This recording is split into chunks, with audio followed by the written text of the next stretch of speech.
Inilah suasana saat dua pasang bakal calon bupati dan wakil bupati Lahat, yakni Purnawarman Kias Rozi Adiansah, serta Hafid Fadli Erlanca Rumsyah yang mendatangi kantor KPUD Lahat.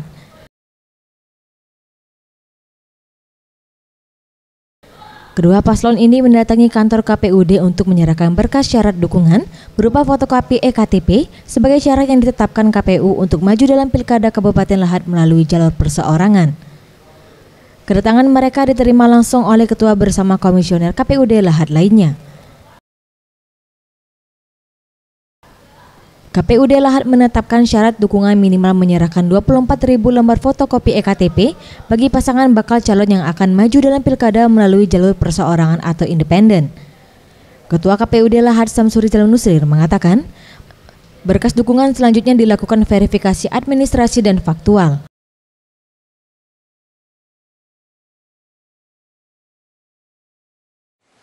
Jadwal yang sudah kita susun pada tanggal 25 dan 29 kita menerima syarat dukungan untuk calon perseorangan.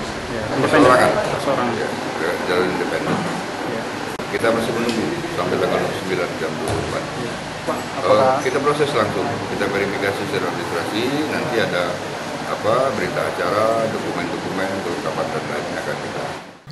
Zulfikri, Sriwijaya TV.